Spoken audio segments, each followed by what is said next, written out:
आज आपण बनवलं आहे मटर पनीर बनवलं आहे बघा. आणि ह्याची रेसिपी पण मी आता पुढे दाखवणार आहे.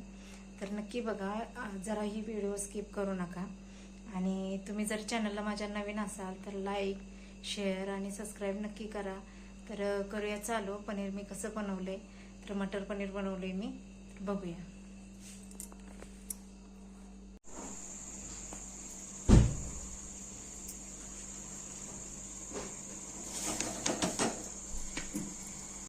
तर मंडळी, आपल्याला मटर पनीर बनवण्यासाठी साहित्य काय काय लागणार आहे बघा. हे माझं रोजचं वापरते ती काळा मसाला, पहिल्यांदा मी ती वापरतेच कायम.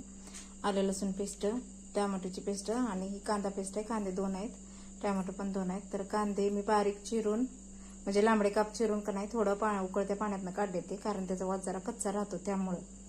आणि चवीनुसार म्हणजे लागेल तेवढं तेल, म्हणजे 2 चमचे तर किमान तेल लागते, कारण पहिल्यांदा फ्राय करून घ्यायचं आहे आपल्याला आणि नंतर फोडणीसाठी. आणि इथं वाटाणे, हे 100 ग्रॅम वाटाणे आहेत, 150 ग्रॅम पनीर आहे. आणि ही प्रीमिक्स मसाला आहे पनीरचा, ते दूध घालून मी ह्यात ठेवलंय. ते हे करून घ्यायचं, कालवून घ्यायचं. तर तुम्हाला कोणता प्रीमिक्स वापरायचा ते तुम्ही वापरू शकता, किंवा नुसता साधा मसाला वापरायचा असला तरी सुद्धा वापरू शकता बघा.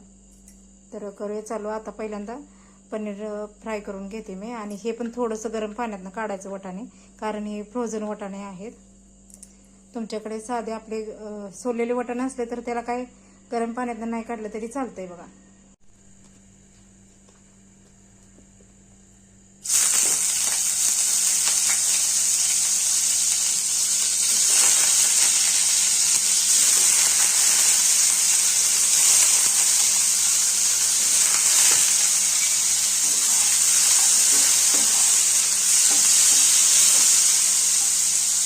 तर हे असं भाजून घेतले पनीर. आणि आता हाय तेल थोडंसं टाकूया आणि थोडं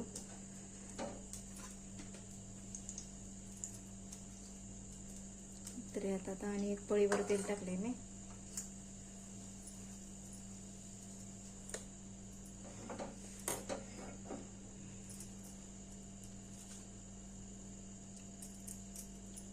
तेल चांगलं तापलंय आपलं.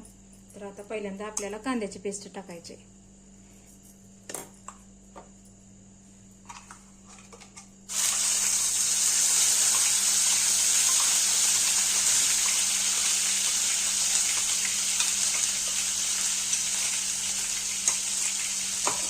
कांद्याची पेस्ट चांगली तेल सुटेपर्यंत भाजून घ्यायची.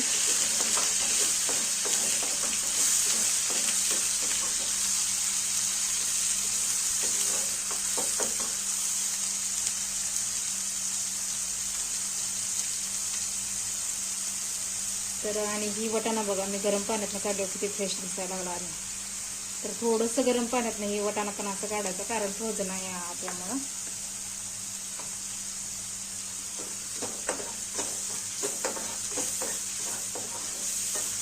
तर कांदा मस्त असा भाजून झाला आहे. कांद्याची पेस्ट, आता टोमॅटो पेस्ट टाकूया.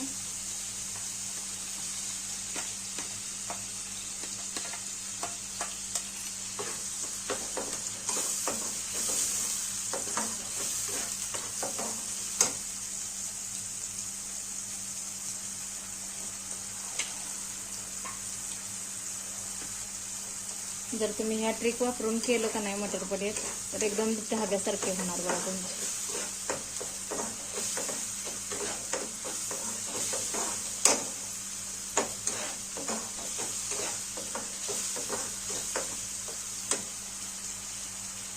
टोमॅटो थोडा भाजत आलाय. आता आलं लसूण पेस्ट टाकूया.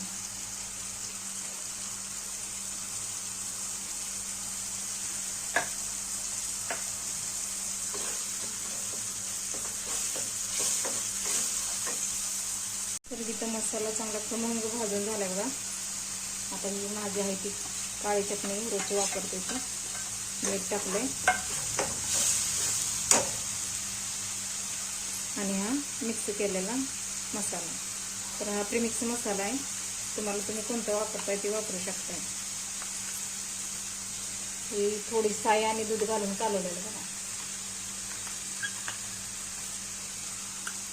दुधाची साय घातल्यामुळे पण पनीरला चकाकी चांगली येते बघा.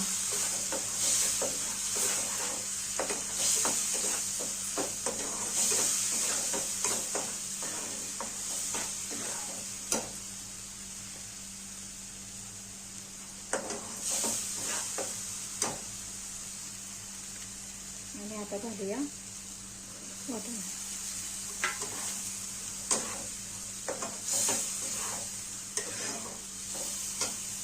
आणि आता तुम्हाला किती लागणार आहे तेवढं पाणी थोडंसं घाला. तर इथं मला 2 वाट्या पाणी बास होणार आहे. 2 वाट्या किंवा 2.5 वाटी पाणी मला लागेल.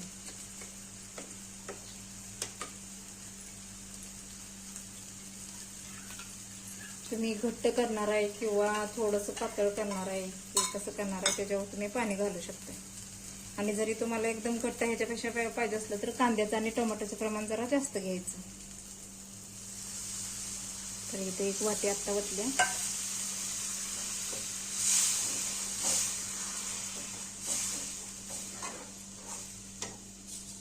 हे अजून 1 वाटी. आणि हे चांगलं 10 मिनिटं शिजून द्यायचं आणि नंतर मग पनीरचे तुकडे घालायचे.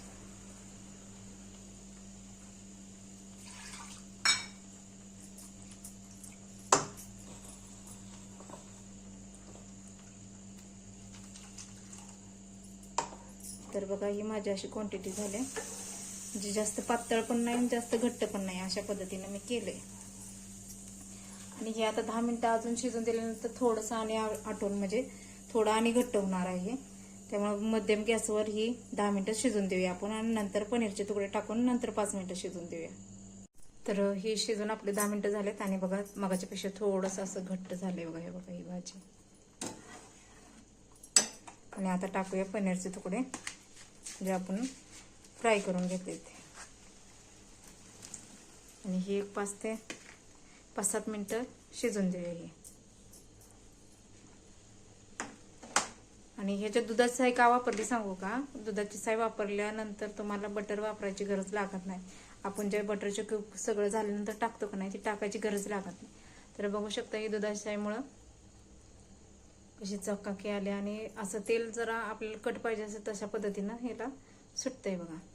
आणि सगळ्यात लास्ट म्हणजे मला कोथिंबीर सांगायची मग अशी लक्षात नाही बघा. तर कोथिंबीर सगळं झाल्यानंतर चिरून टाकूया आपण. तर झाले आपलं पनीर शिजून इथं. आणि आता कोथिंबीर टाकूया.